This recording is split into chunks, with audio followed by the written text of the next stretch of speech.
أهل الذكر إن كنتم لا تعلمون. بسم الله. السلام عليكم ورحمة الله وبركاته. إن الحمد لله نحمده ونستعينه ونستغفره ونعوذ بالله من شرور أنفسنا ومن سيئات أعمالنا. من يهده الله فلا مضل له ومن يضلل فلا هادي له. أشهد أن لا إله إلا الله وحده لا شريك له وأشهد أن محمدا عبده ورسوله. اللهم صل على محمد وعلى آل محمد كما صليت على إبراهيم وعلى آل إبراهيم إنك حميد مجيد. اللهم بارك على محمد وعلى آل محمد كما باركت على إبراهيم وعلى آل إبراهيم إنك حميد مجيد. أيها الأخوات والأمهات أعزني الله وإياكن جميعا، فيسرنا بهذا اللقاء مقابل بشهر رمضان، فالله سبحانه وتعالى يؤتينا صحة وعافية حتى نستطيع أن نعبد الله عز وجل بأعمال صالحة في هذا رمضان. Azani Allahu wa iyyakunna jami'an. Kita bersyukur kepada Allah Subhanahu wa taala atas segala nikmat dan karunia-Nya sehingga kita masih diberikan kesempatan oleh Allah Subhanahu wa taala insyaallah kita berjumpa dan bertemu dengan bulan Ramadan yang mana dalam keadaan sehat walafiat. Semoga kita bisa lebih maksimal di dalam ketaatan kepada Allah Subhanahu wa taala yang tentu lebih baik dari tahun sebelumnya. Bila Ramadan telah tiba, Rasulullah SAW memberikan kabar gembira kepada para sahabatnya. Di antaranya datang sebuah hadis. Rasulullah SAW bersabda, "Ataakum Ramadana syahrun mubarak, faradallahu azza wa jalla alaikum siyamahu, tuftahu fihi abwabus samai wa tughlaqu fihi abwabul jahim wa tughallu fihi maradatus syayatin lillahi fihi lailatun khairan min alfi syahr man khurima khairaha faqad khurima." Nabi sallallahu alaihi wasallam memberikan kabar gembira bila mana telah datang bulan Ramadan, telah datang kepada kalian para sahabat Ramadan, bulan yang penuh dengan keberkahan. Allah Subhanahu wa taala mewajibkan atas kalian berpuasa di bulan tersebut. Pada bulan Ramadan itu dibukakan pintu-pintu langit, ditutup pintu-pintu neraka. Dimaksud dibuka pintu-pintu langit, di riwayat yang lain disebutkan adalah futihat abwabul jannah, dibuka pintu-pintu surga. Bagaimana kita mohon kepada Allah agar menjadi penghuninya, dan dibuka pintu-pintu langit adalah bagaimana agar Allah Subhanahu wa taala, kita mohon kepada Allah Subhanahu wa taala supaya Allah mengampuni dosa-dosa kita. Kemudian ditutup pintu neraka. Di dalam ayat yang lain, wa uliqat abwabu jahannam. Di sini Nabi menyebutkan wa tughlaqu fihi abwabul jahim. Jahannam, jahim ini adalah ismun min asma'in nar, nama daripada nama-nama neraka. Kemudian dibelenggu syaitan, pemimpin-pemimpin syaitan. Di riwayat yang lain dibelenggu syaitan, di sini dibelenggu pemimpin-pemimpin syaitan. Kemudian dan di bulan Ramadan Allah Subhanahu wa taala mempunyai sebuah malam, memiliki satu malam yang lebih baik daripada 1000 bulan. Barang siapa yang terhalang dari kebaikannya, maka sungguh dia telah benar-benar terhalang dari segala kebaikan. Ma'asyiral muslimin rahimani wa rahimakumullah, azani Allah wa iyyakum jami'an. Di sebuah hadis yang lain Nabi SAW menyebutkan rohima anfun, celaka seseorang bila datang Ramadan padanya dan dia tidak diampuni dosa. Datang bulan Ramadan kepadanya namun dia masih seperti hari-hari biasa, lalai terhadap perintah-perintahnya, melanggar daripada aturan larangan-larangan. Ma'asyiral muslimin rahimani wa rahimakumullah. Fadzakir fa inna dzikra tanfa'ul mu'minin. Saling berikanlah peringatan, pelajaran, sungguh peringatan dan pelajaran itu bermanfaat dan berguna bagi orang-orang yang beriman. Ma'asyiral muslimin rahimani wa rahimakumullah, ayyuhal akhwat wal ummahat, a'azzani Allah wa iyyakunna jami'atan. Kita lanjutkan pelajaran kita membaca kitab Fathul Qawi Al-Matin bi Syarhil Arba'in An-Nawawi li Syekh Abdul Muhsin Ibnu Hamad Al-Abbad Al-Badr hafizallahu ta'ala, yang kita masih membahas hadis yang kedua. Pembahasan hadis yang kedua adalah salah satu hadis yang terpanjang di dalam rangkaian kitab Al-Arba'in An-Nawawi. Maka kita pun juga sudah menyelesaikan pembahasan kitab khusus yang membaca tentang atau yang menjelaskan tentang hadis Jibril ini dalam kitab Hadis Jibril di Syekh Abdul Azim Al-Badawi yang kita telah selesaikan beberapa bulan yang lalu atau di tahun kemarin. A'azzani Allah wa iyyakum jami'an. Kita lanjut pada pagi hari ini membaca daripada apa yang diringkaskan oleh beliau Syekh Abdul Muhsin Al-Badr hafizahullah ta'ala tentang apa-apa yang bisa kita ambil dari hadis yang kedua. Mimma yustafadu minal hadis, apa-apa yang bisa kita raih, kita ambil istifadah, kita ambil manfaat, kita ambil sebagai ilmu yang nafi'. Allahumma inna nas'aluka ilman nafi'an wa rizqan thayyiban wa amalan mutaqabbalan.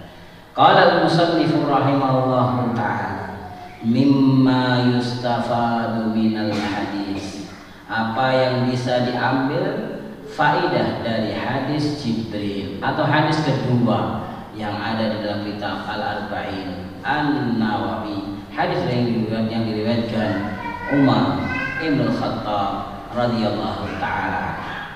Awalan atau al-awwal, yang pertama, an-nasaila kama yas'alu lit-ta'allumi faqad yas'alu lit-ta'lim fa yas'alu man 'indahu 'alima bi syai'in min ajali an yasma'al hadiruna al-jawaba. Seorang bertanya, yang dalam hal ini yang bertanya adalah malaikat Jibril alaihi salam. Kama yas'alu lit-ta'allum, sebagaimana dia bertanya itu untuk belajar, ya, tidak kentara kalau dia padahal itu tahu. Sebagaimana umumnya orang bertanya itu karena tidak tahu, karena ingin belajar. Malaikat Jibril pun bertanya demikian kepada Nabi SAW. Faqad yas'alu lit-ta'lim, tapi kenyataannya malaikat Jibril itu bertanya bukan untuk mencari pengetahuan, tapi lebih kepada mengajarkan kepada jamaah sekalian. Ya, ini adalah metode pengajaran melalui sebuah pertanyaan. Dan ini juga bisa kita praktekkan misalnya di suatu waktu ketika ada seorang yang bertanya, padahal itu dia sudah paham, tapi ingin memberitahu temannya atau kawannya atau saudaranya, tapi mungkin belum bisa, belum mampu, maka dia memberitahu kepada ustadz agar memberikan jawaban atau nasihat tentang pertanyaan tersebut. Ya, maka dia menggunakan metode bertanya kepada ustadz. Nah, Ini yang dilakukan oleh Jibril alaihissalam. Faqad yas'alu lit-ta'lim. Sungguh dia itu bertanya untuk mengajarkan, ya, maratibuddin, mengajarkan kepada umat tentang urusan agama yang sangat penting, dari Islam, iman, ihsan, kemudian tanda-tanda hari kiamat dan lain sebagainya. Fayas'alu man 'indahu ilmun bi syai'in. Maka dia bertanya kepada Rasulullah SAW, seorang yang mempunyai ilmu, Rasulullah SAW, min ajli an yasma'a al-hadirun al-jawab. Dia bertanya kepada seorang yang punya ilmu, itu Rasulullah SAW, agar supaya siapa-siapa yang mendengarkan dari para hadirin yang hadir di situ akan jawaban tersebut, ya. As-soal wal jawab lil jami'. Soal jawabnya itu adalah untuk semuanya, bukan untuk penanya semata. Dan lebih daripada itu, malaikat Jibril, ya, adalah lit-ta'lim, mengajarkan kepada kita waktu itu, kepada para sahabat Nabi SAW tentang agama ini. Mana syahidnya ketika Rasulullah SAW bersabda di akhir hadis ketika bertanya kepada Umar, ya Umar, atadri manis sa'il? Wahai Umar, kamu tahu yang bertanya tadi siapa? Qala aqultu Allah wa rasuluhu a'lam. Umar mengatakan Allah dan Rasulnya yang lebih tahu, saya enggak buatan kertas. Kemudian Nabi SAW bersabda, Jibrilu atakum yu'allimukum dinakum. Dia adalah Jibril, malaikat Jibril yang datang kepada kalian, atakum yu'allimukum dinakum, yang mengajarkan kalian tentang agama kalian. Nah, ya, itu syahid bahwa datangnya malaikat Jibril mengajarkan, ya, kepada hadirin tentang urusan agama melalui mode bertanya kepada Nabi, dan Nabi menjelaskan akan pertanyaan-pertanyaan Jibril alaihissalam. Asal yang kedua, annal malaikata tatahawalu an hilqatiha wa ta'ti bi ashkalil adamiyyin wa laysa fi hadha dalilun ala jawaz at-tamthil alladhi ishtara fi hadha az-zaman fa innahu naw'un min al-kadhib wa ma hasala li Jibril fa huwa bi idhnillahi wa qudratihi. Sesungguhnya sebagian para malaikat, ya, dia berubah wujud, berubah bentuk ketika mendatangi manusia, yaitu mendatangi para nabi dan rasul. Sebagaimana sudah dibahas, ya, dulu ada malaikat yang datang kepada Nabi Ibrahim, datang malaikat kepada Nabi Lut, datang malaikat kepada Nabi Muhammad sallallahu alaihi wasallam, ya. Ada beberapa kali disebutkan bahwa malaikat datang kepada para nabi atau para rasul dalam wujud ada manusia. Anil qatiyah, berubah daripada bentuk aslinya. Wa ta'ti bi askalil adamiyyin, datang dengan model seperti manusia adamiyyin. Wa laysa fi hadza dalil, ini bukanlah sebuah dalil ala jawaz tamsil, untuk bolehnya menggambarkan, ya, alladzi istara fi hadzal zaman, yang, ya, sudah menjadi masyhur pada zaman ini.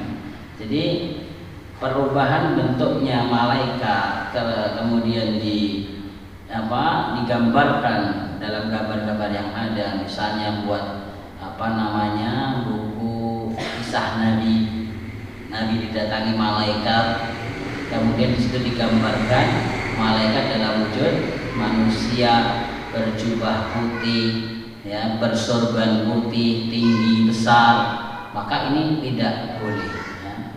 Ini tidak boleh, ya, karena ini adalah suatu hal yang bagian daripada rangkaian iman kepada yang ghaib.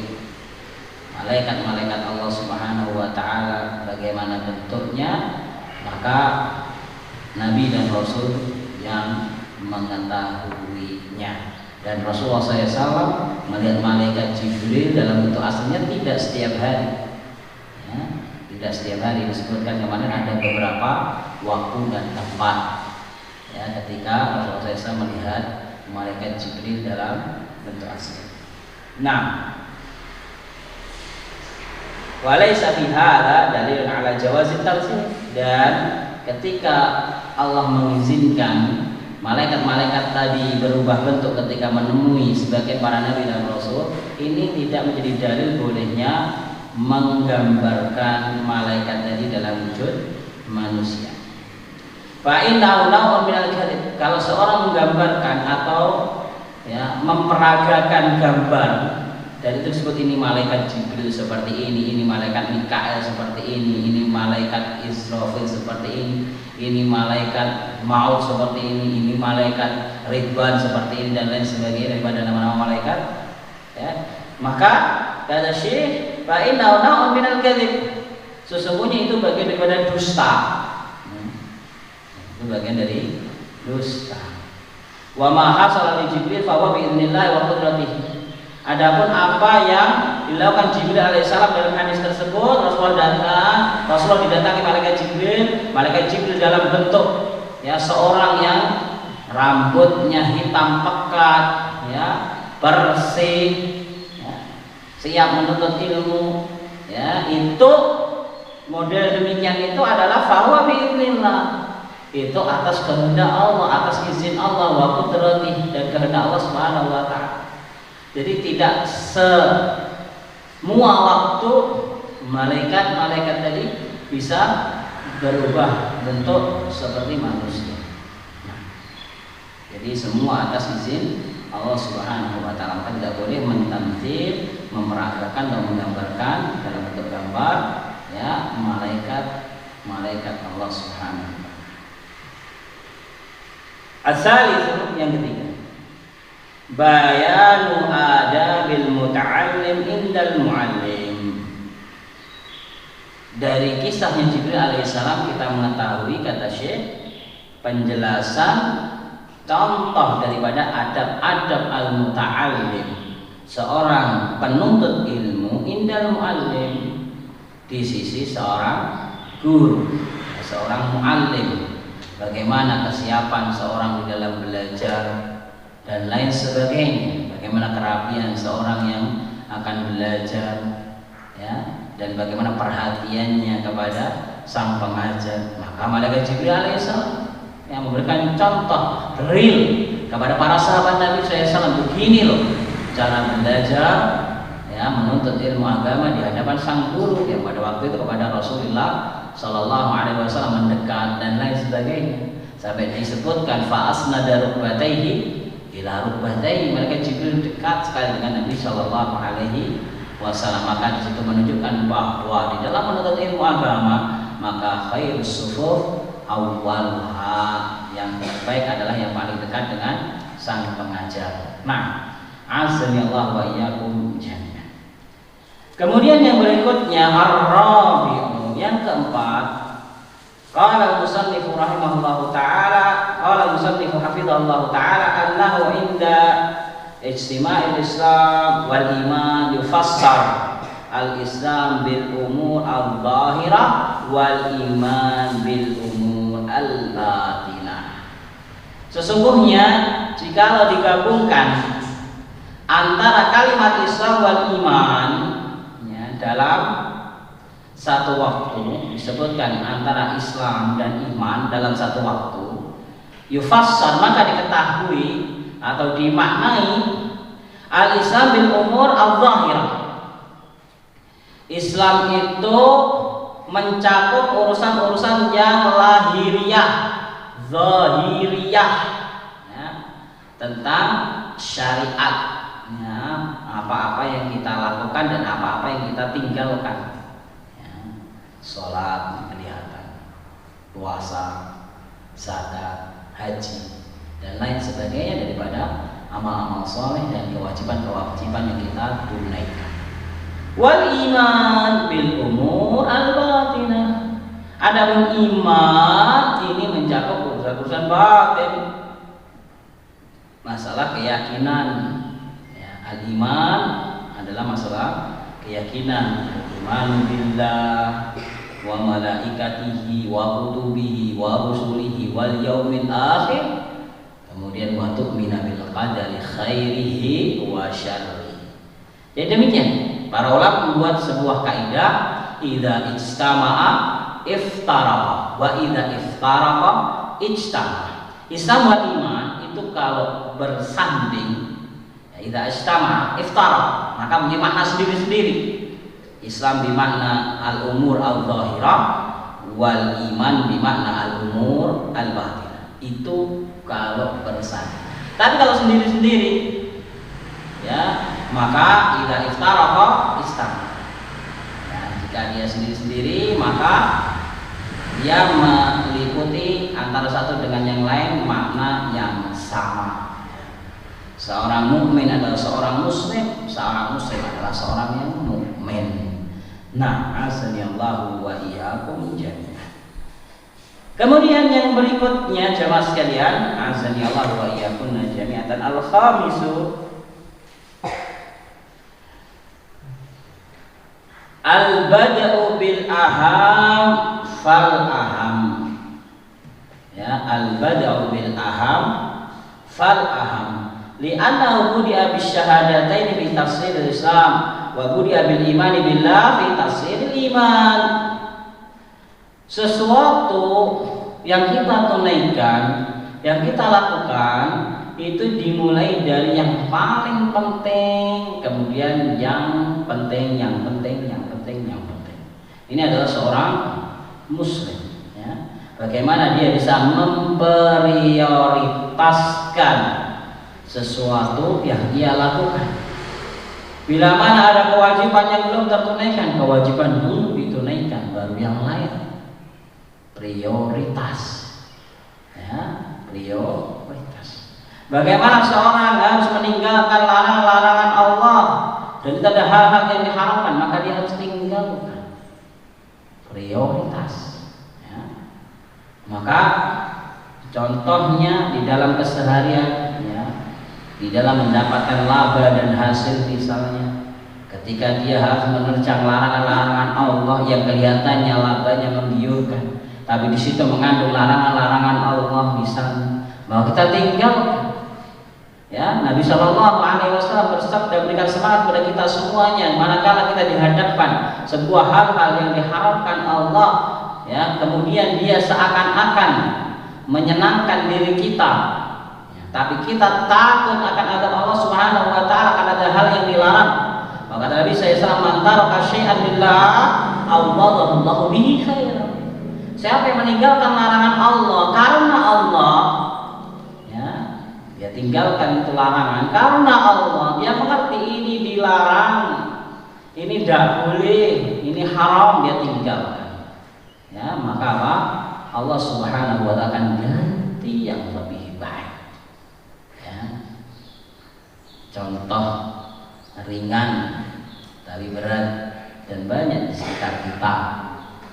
Yang real, misalnya telah datang bulan Ramadan.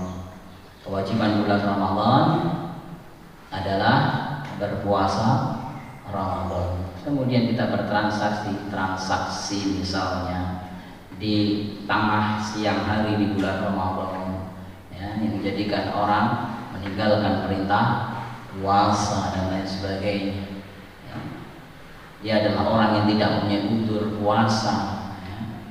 Kemudian kita membantu ta'awun ala al-ithmi wal udwan, maka ini adalah sesuatu yang harus dihindari bagi seorang muslim.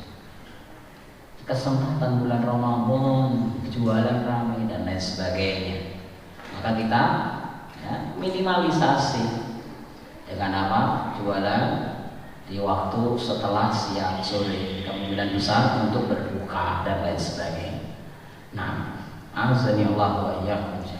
Insya Allah itu lebih berkah, ya, dengan berlandaskan man taraka syai'an lillah awwadallahu bihi khairan. Di dalam hadis kita melihat, ya, disebutkan oleh Rasulullah SAW, budi abis syahadatain fi tafsir Islam. Ketika Rasulullah ditanya tentang ma huwal Islam, apa itu Islam, atau akhbirni anil Islam, kabarkan kepadaku tentang Islam, kata malaikat Jibril, Rasulullah SAW menjawab, yang pertama adalah antasyhada alla ilaha illallah wa anna muhammadar rasulullah. Yang pertama dari umurul Islam adalah masalah mentauhidkan Allah, yaitu membaca dua kalimat syahadat. Ya. Kenapa Rasulullah SAW menyebutkan baca dua kalimat syahadat? Ya karena seorang dianggap menjadi seorang muslim manakala dia telah mengucapkan dua kalimat syahadat. Rasulullah tidak menjawab di awal dengan puasa Ramadan. Rasulullah tidak menjawab Islam itu ya membayar zakat. Tapi Nabi SAW menjawab yang paling penting. Islam itu yang pertama adalah antasyhada alla ilaha illallah wa anna muhammadar rasulullah.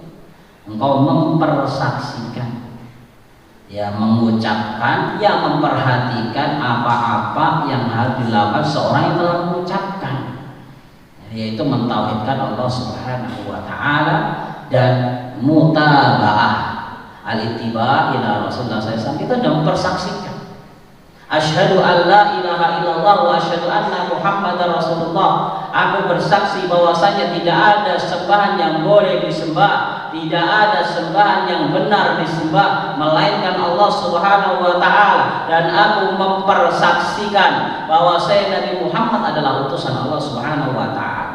Secara makna yang dipahami oleh seorang yang membaca dua kalimat syahadat, maka dia benar-benar ketika dia telah mengucapkan dua kalimat syahadat tersebut, dia akan berusaha menjadi seorang yang muwahhid, seorang yang mentauhidkan Allah Subhanahu wa taala dan tidak akan menyekutukan Allah Subhanahu wa taala. Kemudian dia akan berusaha derek beliau Kanjeng Nabi sallallahu alaihi wasallam, berusaha mengamalkan apa yang dituntunnya, berusaha mengamalkan apa yang diajarkannya, berusaha mengamalkan apa yang telah dicontohkannya, bukan membuat sesuatu yang baru, bukan mengamalkan sesuatu yang tidak pernah diajarkan oleh Nabi sallallahu alaihi wasallam. Bukankah Nabi sallallahu alaihi wasallam bersabda di dalam riwayat Aisyah ummul mukminin radhiyallahu taala anha yang diriwayatkan oleh Imam Muslim, man amila amalan laisa alaihi amruna fahuwa radd. Siapa yang beramal sebuah amalan yang tidak pernah diajarkan di dalam agama ini maka tertolak. Siapa yang mengatakan tertolak? Nabi sallallahu alaihi wasallam. Jamaah sekalian rahimani wa rahimakumullah. Itulah dua kalimat syahadat pertama kali yang Nabi sallallahu alaihi wasallam berikan jawaban kepada Jibril alaihissalam ketika bertanya akhbirni 'anil Islam. Dua kalimat syahadat dibaca, dipahami dengan benar dan dilakukan semua tuntutannya. Al-muqtabahu azani Allah wa iyyakum jami'an. Kemudian ketika Nabi sallallahu alaihi wasallam ditanya tentang akhbirni 'anil iman wa budi'a bil iman billah fi tafsiril iman.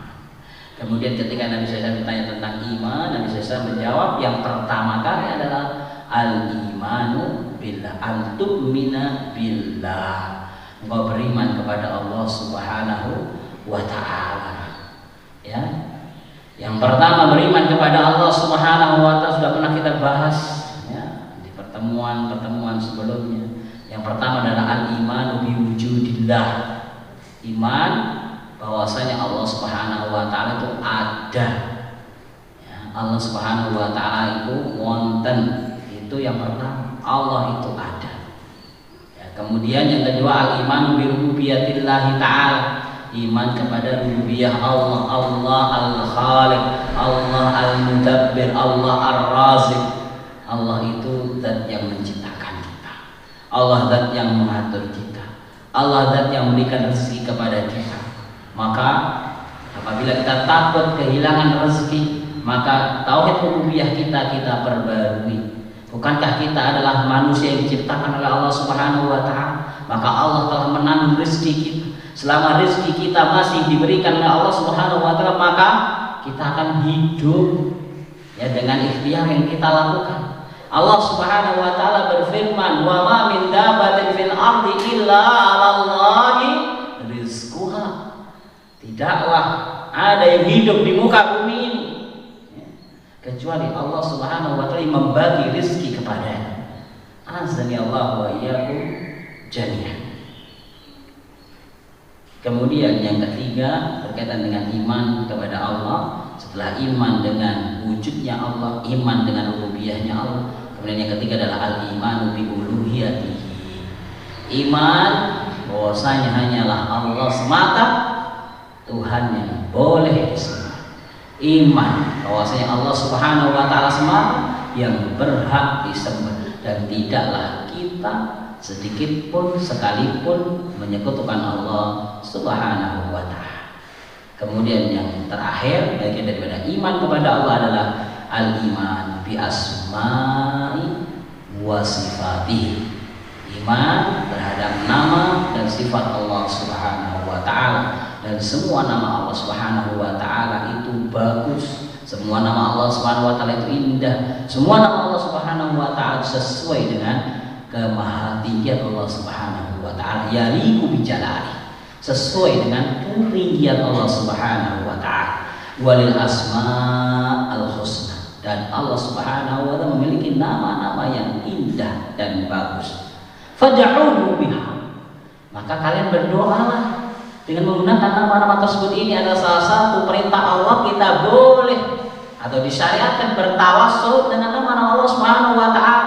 Ketika kita dalam keadaan letih, capek, kita panggil Allahu Akbar, Allah Al-Qawi, Allah Al-Aziz, Allah Al-Jabbar. Kuatkanlah aku, berikan semangat pada diriku. Ketika kita belajar gak paham-paham, kita ingat Allah punya nama Al-Alim, Yal Alim, Yal Khabir, berikanlah ilmu kepadanya. Ketika kita seret ekonominya, mungkin kita panggil Allah Subhanahu wa taala, Huwar Razzaq, Dzul Quwwatil Matin, Ya Razzaq, berikanlah rezeki kepada. Ya Mudabbir, berikanlah rezeki kepada. Azani Allah wa iyyakum jami'an, dan lain sebagainya daripada nama-nama Allah Subhanahu wa taala, yang nama-nama Allah Subhanahu wa taala tak terhingga. Walaupun di sana ada sebuah hadis yang menyebutkan ya, dan ini tidak menunjukkan batasan. Ya, inna lillah tis'atun wa tis'una isman, atau inna lillahi tis'atan wa tis'ina isman, man ahsaha dakhala jannah. Allah mempunyai nama 99 nama. Siapa yang menghafalnya, yang menjaganya, yang melaksanakannya, maka dia akan masuk surga. Dan jumlah 99 laisa mina tahdid, bukan daripada batasannya. Azza Allah wa iyyakum jami'an. Itu berkaitan dengan iman kepada Allah, adalah suatu hal yang terpenting dalam bab iman. Maka Nabi SAW menjawab, al-iman billah, antu'mina billah. Begitu pula di dalam kehidupan sehari-hari, manakala kita memberikan sesuatu kepada keluarga kita, berikan yang terbaik, berikan yang paling penting, kita prioritaskan ya untuk keluarga dan anak-anak kita. Azani Allah wa iyyakum jami'an. Kemudian yang keenam, anna arkanal islami khamsatun wa anna usulal imani sittah. Dari hadis Jibril alaihissalam kita mengetahui rukun Islam itu ada 5 dan usul iman itu ada 6. Ini perbedaan istilah dalam bahasa Arab. Kalau dalam bahasa Indonesia biasa kita menyebut dengan yang sama. Rukun Islam ada 5, rukun iman ada 6. Tapi Syekh Abdul Azim, Syekh Abdul Muhsin hafizahullah taala al-Badr yang menyebutkan dengan istilah yang berbeda. Ketika menyebutkan rukun iman dengan ketika menyebutkan rukun Islam dengan arkanul Islam, dan ketika menyebutkan rukun iman dengan usulul iman, ya. Dan ini sama, ya, ketika seorang menyebutkan rukun iman atau usul al-iman. As-sabi annal imana bi usulil iman as-sittatu min jumlatil iman bil ghaib. Seorang, ya, beriman dengan usul iman yang 6, ya, min jumlatil iman bil ghaib, maka itu adalah bagian termasuk keimanan kita kepada hal yang gaib, ya. Sebagaimana Allah Subhanahu wa taala berfirman dalam hal ini di surat Al-Baqarah, ya, di awal yang mana kita banyak membaca surat Al-Baqarah di hari-hari ini, ya, surat kedua dalam Al-Quran setelah Al-Fatihah. Bagaimana Allah Subhanahu wa taala berfirman di dalam ayat yang ketiga, alladzina yu'minuna bil ghaibi wa yuqimunas shalah wa mimma razaqnahum yunfiqun, ya. Dan orang-orang yang beriman kepada hal yang gaib. Nah, azani Allah wa iyyakum jami'an. Syekh Abdul Muhsin menyebutkan bahwasanya iman yang 6 ini, ya, adalah bagian daripada seorang beriman kepada hal yang gaib yang Allah sebutkan dalam surat Al-Baqarah ayat 3 tersebut. Jadi harus mengimani semuanya, tidak mengimani sebagian dan tidak mengimani sebagian. Misalnya seorang beriman kepada Allah, iya. Seorang beriman kepada Rasul Allah, iya. Seorang beriman kepada kitab Allah, iya. Ya, kemudian dia mendustakan sebagian Rasul Allah. Aku tak percaya dengan kisah Nabi Nuh misalnya. Aku tak percaya tentang kisahnya Nabi Ibrahim misalnya. Aku tak percaya tentang kisahnya misalnya Nabi Isa alaihissalam. Enggak boleh. Jadi mencakup keimanan kepada Rasul Allah adalah mengimani semua utusan-utusan Allah Subhanahu wa ta'ala dan apa yang dihabarkan Allah dan Rasulnya mengenai apa-apa yang ada pada Nabi dan Rasul tersebut. Azani Allah wa iyyakum jami'an. Kemudian as-saminu yang ke-8, bayan tafawud bainal Islam wal iman wal ihsan. Kemudian Nabi SAW di dalam hadis Jibril tersebut kita ketahui bahwasanya ada tingkatan seorang muslim di dalam dia beragama, dari seorang muslim, kemudian seorang mukmin, kemudian seorang yang sampai pada derajat ihsan, ya, seorang muslim, seorang mukmin, ya, seorang yang mencapai derajat al-ihsan, ya. Di situ disebutkan sendiri-sendiri at-tafawud, ya, maratibuddin. Nah, wal ihsan sudah kita bahas, ya, di pertemuan sebelumnya, yaitu tentang bab muraqabatullah, ya. Bagaimana seorang benar-benar merasa selalu diawasi oleh Allah Subhanahu wa taala. Yang Nabi SAW menyebutkan, ya, bagaimana tentang al-ihsan. Al-ihsan ta'budallaha ka'annaka tarahu fa in lam takun tarahu fa innahu yaraka. Azani Allah wa iyyakum jami'an. Kemudian yang ke-9 at-tasi'u bayanu ulu darajatil ihsan. Bayanu ulumi darajatil ihsan. Nabi SAW menjelaskan di dalam hadis Jibril tentang tingginya derajat seorang muslim, seorang mukmin yang sudah dalam derajat al-ihsan, ya. Bagaimana seorang yang sudah sampai derajat al-ihsan benar-benar dia adalah seorang mukmin, seorang muslim yang Allah Subhanahu wa taala inginkan. Bagaimana tidak, dimanapun berada, kapanpun dia bertempat, siapapun yang ada di sekitarnya, ya, dia akan senantiasa ingat kepada Allah Subhanahu wa taala, memahami dengan sadar bahwasanya Allah mengetahuinya, bahwasanya Allah Subhanahu wa taala mengawasinya, bahwasanya Allah Subhanahu wa taala mengetahui segala apa yang ia lakukan fi sirri wal alani, dalam keadaan sembunyi, sendirian, ataupun dalam keadaan ramai atau bersama orang lain. Itu adalah derajat al-ihsan. Tingginya seorang yang berada derajat al-ihsan. Yang maka Nabi SAW memberikan peribahasa ihsan, antak budallah ka'annaka tarahu. Engkau beribadah kepada Allah seakan-akan kau melihat Allah Subhanahu wa taala. Dan itu ya tidak bisa. Sepakat para ulama menyebutkan tidak bisa seorang melihat Allah Subhanahu wa taala di dunia. Ya, tapi Nabi SAW menggunakan istilah ini. Ya, ini benar-benar apa?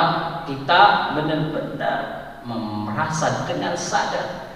Fa illam takum tarahu fa innahu yaraka. Dengan sadar yang memahami bahwasanya dia melihat. Dia sadar dimanapun kapan dia dilihat Allah Subhanahu wa taala, sehingga dia senantiasa tunduk kepada Allah, melakukan perintah-perintah Allah, taat kepada apa yang Allah perintahkan dan Allah syariatkan, dan pun meninggalkan semua larangan-larangan Allah, bukan karena apa-apa, bukan karena siapa, tetapi karena Allah Subhanahu wa taala. Dia ada pada derajat al-ihsan. Azani Allah wa iyyakum. Al-ashiru yang ke-10. Anna ilmas sa'ati mimma sta'tharallah bi'ilmihi.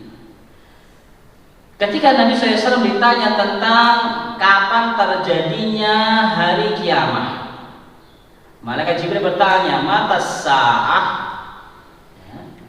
atau akhbirni anis sa'ah, kabarkan kepadaku tentang kapan hari kiamat. Nabi SAW menjawab, al-mas'ulu anha bi'a'lama minas sa'il. Yang ditanya tidak lebih tahu daripada yang ditanya. Padha ra kowe. Kudune lek sampean roh takok aku kan. Sama-sama enggak tahu. Yang ditanya tidak lebih tahu daripada yang bertanya. Nah, ya, ini menunjukkan kata Syekh Abdul Muhsin, beliau memberikan garis catatan anna ilmas sa'ah, kapan terjadinya hari kiamat, pastinya kapan terjadi, tanggal berapa, jam berapa, tahun berapa, itu mimma sta'tharallahu bi'ilmi, sesuatu yang Allah simpan dalam ilmu, Allah sembunyikan, hanya Allah yang tahu. Dan kita iman tentang hal ini dibagi daripada iman kepada hal yang gaib. Azza Allah wa iyyakum jami'an. Jadi sungguh berdusta apabila ada seorang mengatakan kiamat akan terjadi tahun sekian, tanggal sekian, bulan sekian, dengan penghitungan usia matahari dan lain sebagainya. Nah, ya, ini adalah bab la ya'lamul ghaiba illallah. Ya, tentang hari kiamat Nabi SAW saja tidak berani menjawab karena memang tidak tahu. Dan tidak diberitahu oleh Allah Subhanahu wa taala kapan pastinya terjadi. Namun Allah memberikan kabar, memberikan wahyu tentang tanda-tandanya. Azani Allah wa iyyakum jami'an. Kemudian yang ke-11 al-hadi asyara bayanu syai'in min imarat atau min amaratis sa'ah. Ya, penjelasan tentang tanda-tanda hari kiamat. Ya, ketika Nabi SAW menjawab al-mas'ulu anha bi'a'lama minas sa'il. Ketika ditanya oleh malaikat Jibril, kapan terjadi hari kiamat? Yang ditanya tidak lebih tahu daripada yang bertanya. Kemudian malaikat Jibril mengatakan, ya, fa'akhbirni an amaratiha. Kabarkan kepadaku tentang tanda-tandanya. Qala wal mas'ul qala antalidal amatu rabbatah. Tanda yang pertama adalah ketika seorang budak melahirkan tuannya. Ya, kemarin sudah dijelaskan panjang lebar maksud daripada hadis ini ada dua setidaknya penjelasannya. Yang pertama sesuai teks hadis, yaitu seorang budak, ya, yang melahirkan tuannya karena dia masih berada di tangan tuannya sehingga putranya dan putra tuannya yang merdeka sehingga dia menjadi tuannya, putra yang dilahirkan menjadi tuannya. Yang kedua penjelasannya adalah banyaknya anak yang durhaka kepada orang tua, seakan-akan orang tuanya seperti budak. Dan kita banyak sekali mengetahui, ya, melihat dengan mata kita bagaimana anak-anak yang jauh daripada ilmu, anak-anak yang jauh daripada ilmu agama, bagaimana merintah orang tuanya, ya, dengan begitu kasar dan lain sebagainya. Azani Allah wa iyyakum jami'an. Kemudian yang kedua, wa taral fatal ratal alata li'asyai yatatawaluna fil bunyan. Kemudian tanda yang kedua, Nabi menghabarkan bahwa di sana ada seorang yang tidak beralas kaki, tidak berpakaian. Maksudnya apa? Ya, ini gambaran sangat-sangat gak punya sama sekali. Ya. Yang dia adalah seorang pengembala domba atau pengembala unta. Nah, karena di waktu itu pengembala-pengembala adalah orang yang bekerja. Pengembala-pengembala adalah orang yang bekerja mengembalakan hewan. Nah, ya, kalau pengembala seorang tuan, maka dia adalah orang yang punya. Ini maksudnya adalah pengembala-pengembala yang bekerja. Sebagaimana Rasulullah di waktu kecil, ya, Rasulullah itu juga bekerja mengembala, ya, kambing-kambingnya orang Quraisy. Ya, sebagaimana kalau kita membaca kisah Nabi SAW di waktu kecil. Nah, sekitar usia 11-12 tahun Rasulullah mengembala dengan upah yang tidak banyak, ya, hanya berapa uqiyah begitu saja. Azani Allah wa iyyakum jami'an. Ya. Jadi Nabi SAW menjelaskan tanda-tandanya, tapi tidak spesifik sebagai apa? Kapan terjadinya hari kiamat. Ini urusan yang ghaib, la ya'lamu ghaiba illallah. Kemudian yang terakhir, ats-tsani asyara, faedah yang terakhir, ya, qala Syekh Abdul Muhsin Al-Badr hafizallahu taala, qaulul mas'uli lima la ya'lamu Allahu a'lam. Ini langsung digarisbawahi oleh Syekh Abdul Muhsin Al-Badr hafizallahu taala. Perkataan seorang yang ditanya terhadap sesuatu yang tidak tahu cukup ya menjawab dengan kalimat Allahu a'lam. Padahal dalam hadis Umar bin Khattab menjawab bagaimana? Allahu wa rasuluhu a'lam. Mari kita jelaskan dalam bab itu, yaitu kenapa Umar mengatakan Allah wa rasuluhu a'lam? Karena di saat itu ketika ditanya Nabi SAW dalam keadaan sugeng, masih ada, masih hidup, masih sehat, ya, dan di depannya, ya, maka Umar menjawab Allah wa rasuluhu a'lam. Sepeninggal beliau, karena kita tidak berkomunikasi dengan beliau SAW, maka ketika seorang ditanya sesuatu lima la ya'lam, kata Syekh Abdul Muhsin, maka cukup jawab dengan Allahu a'lam tanpa tambahan wa rasuluhu. Nah, ini harus diperhatikan, ini berkaitan dengan sesuatu hal yang penting, ya, kesalahan-kesalahan yang mungkin dianggap biasa. Karena di luar sana banyak sekali sebagian kaum muslim mengatakan demi Allah dan Rasulnya. Itu yang sering kita dengar, ya, demi Allah dan Rasulnya, demi Allah, demi Rasulullah, itu sering kita dengar, ya. Maka kalau kita bersumpah, ya demi Allah saja, demi Allah. Nah, karena ya itu ada sesuatu yang harus dihindari, bersumpah dengan nama selain Allah. Azani Allah wa iyyakum jami'an. Dan terakhir tadi adalah pembahasan bagaimana ketika kita ditanya sesuatu yang kita tidak tahu, cukup dijawab dengan Allahu a'lam. Walillahil hamd. Azani Allah wa iyyakum jami'an. Insyaallah di pertemuan yang akan datang kita membaca hadis yang ketiga, hadis yang spesifik membahas tentang rukun Islam, yaitu hadis yang dibawakan oleh Abu Abdurrahman Abdullah bin Umar, putranya sahabat Umar bin Khattab, ya, yang namanya adalah Abdullah bin Umar radhiyallahu anhuma, tentang hadis Bunayyal Islam ala khamsin, ya, spesifik khusus membahas tentang rukun Islam. Hadis diriwayatkan oleh Imam Bukhari dan Imam Muslim. Nah, kajian pada pagi hari ini mungkin demikian yang bisa disampaikan. Semoga benar-benar menjadi ilmu yang bermanfaat. Allahumma inna nas'aluka ilman nafi'an wa rizqan thayyiban wa amalan mutaqabbalan. Dan kita berdoa kepada Allah semoga Allah benar-benar memberikan kualitas Ramadan kita tahun ini, kualitas yang terbaik. Kita bisa beramal dan beribadah di dalamnya, kita mendapatkan ampunan Allah Subhanahu wa taala dan dimasukkan di di dalam orang-orang yang menjadi penduduk surga dan dijauhkan dari neraka Allah Subhanahu wa taala. Amin. Allahumma amin. Wa sallallahu ala nabiyyina Muhammad wa ala alihi wa sahbihi wa man tabi'ahum bi ihsanin ila yaumiddin.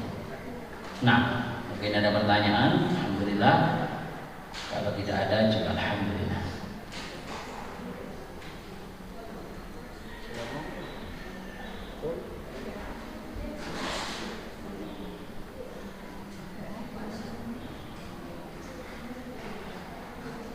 Sambil menunggu pertanyaan yang ditulis mungkin atau yang akan ditanyakan, pengumuman ya, biasa dari kami, bagian dari pengurus Pondok Pesantren Salman Al Farisi Gayam Kediri. Yang pertama, Pondok Pesantren Salman Al Farisi Gayam Kediri masih membuka lebar pendaftaran santri-santriwati baru di semua jenjangnya, non asrama, jenjang TK dan SD.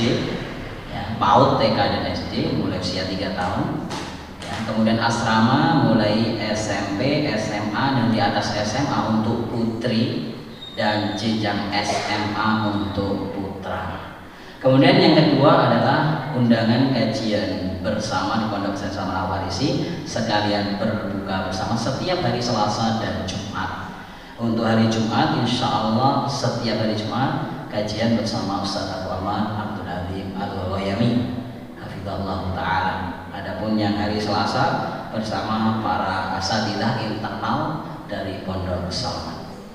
Bisa disebarluaskan info tersebut berkenaan dengan PSB Pondok Salman dan juga kajian bersama sampai waktu berbuka setiap hari Selasa dan hari Jumat insyaallah. Wallahu a'lam. Monggo pertanyaannya, kayaknya tidak ada nih.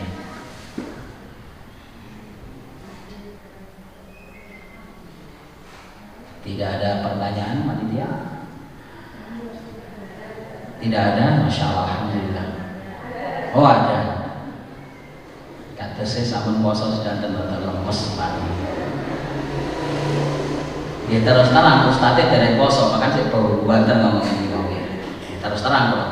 Mending jujur gitu, dewasanya jujur gitu. Kalau jujur, kalau dereng siam. Oh sami, pantes sik rame gitu. Monggo.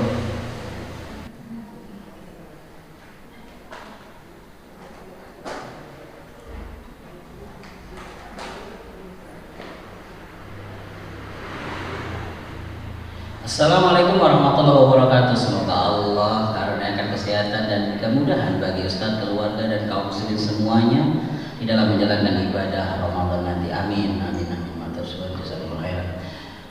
Qadarullah Ramadan ini kami banyak jadwal safar karena urusannya tidak bisa kami undur. Bagaimana cara terbaik melalui Ramadan ini karena waktu akan banyak habis di jalan. Jazakumullah khairan. Sebagaimana yang disampaikan di dalam pembukaan kajian pada pagi hari ini, Rasulullah SAW yang memberikan kabar gembira dengan mengatakan atakum syahrul mubarak, syahrul Ramadan. Telah datang bulan Ramadan, bulan penuh dengan keberkahan, ya, yaitu bulan Ramadan. Nabi memesankan satu kewajiban dari bagian rukun Islam yang tidak dilakukan di bulan yang lain, yaitu apa? Faradallahu azza wa jalla alaikum saumu siyamu, ya, siyamu. Allah Subhanahu wa taala mewajibkan di dalam bulan Ramadan puasa. Hukumnya sama dengan apa? Salat 5 waktu. Salat 5 waktu rukun Islam kedua, puasa Ramadan rukun Islam keempat. Nabi hanya menyampaikan tentang itu. Kemudian Nabi menyebutkan fadilah-fadilah bulan Ramadan, ya, dengan apa? Dibuka pintu langit, ya, ditutup pintu jahim dan dibelenggu syaitan. Kemudian disampaikan tentang malam Lailatul Qadar. Siapa yang kehilangan atau tertutup atau tidak mendapatkan malam itu, maka dia telah ditutup dari kebaikan. Azanillahu wa iyyakum jami'an. Berarti sebagai seorang muslim yang memprioritaskan kebaikan, nomor 1 yang kita jaga di bulan Ramadan adalah kewajiban puasa. Kalau memang seorang tersebut adalah safarnya terus menerus, dan safar ini boleh apa? Boleh berbuka, ya.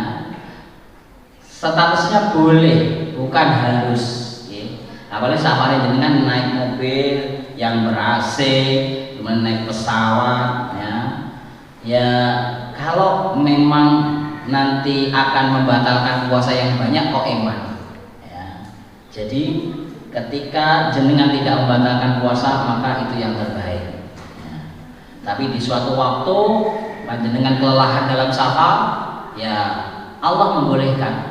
Ya Allah membolehkan, ya, termasuk apa yang Allah berikan keringanan kepada seorang yang safar untuk tidak berpuasa, tapi utang, ya. Yang jenengan biasanya gampang laleknya utang, suara usah utang, ya. Jadi jadi bab puasa diperhatikan terlebih dahulu. Ya, kemudian yang kedua, kualitas puasa kita, mulai menjaga lisan, ya, dan lain sebagainya, menjaga diri dari dusta dan lain sebagainya. Ya, Allah tidak butuh puasanya orang-orang yang berdusta. Kemudian bagaimana kita menambah amalan-amalan terbaik di bulan Ramadan yang bisa dilakukan oleh orang safar ataupun orang yang tidak safar. Di antara apa yang dilakukan di dalam puasa Ramadan, bulan Ramadan disebut Syahrul Quran. Jibril datang kepada Nabi SAW meroja Al-Quran, ya, di bulan Ramadan. Nah, maka seorang yang membaca Al-Quran itu tidak harus mukim, ya, apalagi sekarang ada HP, ya, yang bisa diinstal aplikasi Al-Quran, ya, jenengan safar kemanapun, daripada ngobrol kesana kemari, mending membaca Al-Quran. Jadi tetap kualitas amal solehnya terjaga. Azanillahu wa iyyakum jami'an. Kemudian karena panjenengan safar, dan diantara doa yang makbul, yang mustajabah adalah ketika safar. Panjenengan banyak-banyak berdoa agar urusannya dimudahkan Allah Subhanahu wa taala, sehingga urusannya lebih cepat, ya, diselesaikan dari yang diperkirakan, sehingga bisa kembali ke rumah dengan keadaan sehat walafiat dan terus menambah amal ibadah di rumah. Wallahu taala a'lam wa a'lam. Nah, demikian. Mungkin ada pertanyaan yang lain. Dan banyak amal soleh yang dilakukan, ya, daripada di bulan Ramadan, ya, baik safar atau tidak. Contohnya memberi buka puasa, jenengan di rumah memberi buka puasa tangganya baik. Jenengan safar, sekarang kan tinggal kalau ingin memberikan buka makanan langsung aja tinggal klik, di HP menu macam-macam kirim ke tetangganya kan bisa, gitu. Jadi bisa yang dilakukan bagi orang safar, atau juga bisa ditransfer. Ini titip untuk buka puasa jamaah masjid ini, jamaah masjid itu, jamaah pengajian SLG, monggo. Nah, jadi safar itu hubungannya adalah dengan masalah membatalkan puasa, tetapi perlu diingat membatalkan puasa ketika safar bukan hal yang wajib, tapi adalah keringanan dari Allah Subhanahu wa taala.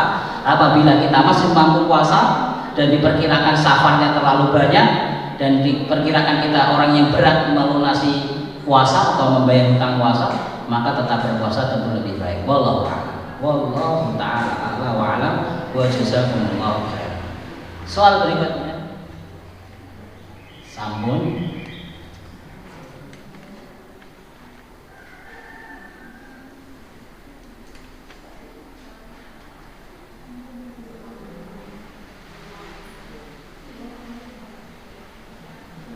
Mungkin tambah dari jawaban tentang masalah ini tadi, bagaimana Ramadan di safar ini. Kalau bisa diusahakan 10 hari terakhir sudah selesai. Ya, dalam riwayat Rasulullah SAW dan para sahabatnya dan para sahabiah itu melakukan iktikaf, di antara sunnah yang ditinggalkan. Ya, kalau laki-laki iktikaf itu biasa, tapi kalau wanita iktikaf kita jarang lihat. Dulu para sahabiah iktikaf. Bahkan istri-istri Nabi SAW sepeninggal Nabi SAW meneruskan sunnah iktikaf.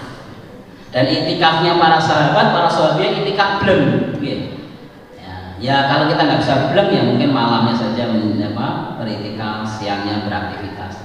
Tapi para sahabat, para sahabiah kebanyakan dari mereka adalah itikafnya belum ya. Malam 21 hingga malam Idul Fitri. Nah, wallahu taala a'lam. Jadi bagaimana dimaksimalkan agar urusan safar ini selesai hingga sebelum 10 hari terakhir di bulan Ramadan. Kalau memang tidak bisa adalah minta kekuatan kepada Allah Subhanahu wa taala dan minta ampunan kepada Allah Subhanahu wa taala. Semoga senantiasa diberikan keistiqomahan walaupun dalam keadaan safar. Wallahu a'lam. Kiranya demikian, saya melihat sudah tidak ada lagi pertanyaan yang datang. Kita tutup majelis pagi hari ini dengan doa kafaratul majelis. Subhanakallahumma wa bihamdika asyhadu an la ilaha illa anta astaghfiruka wa atubu ilaik. Wa akhiru da'wana alhamdulillahirabbil alamin wa billahi taufiq wal hidayah war ridha wal inayah. Wassalamualaikum warahmatullahi wabarakatuh.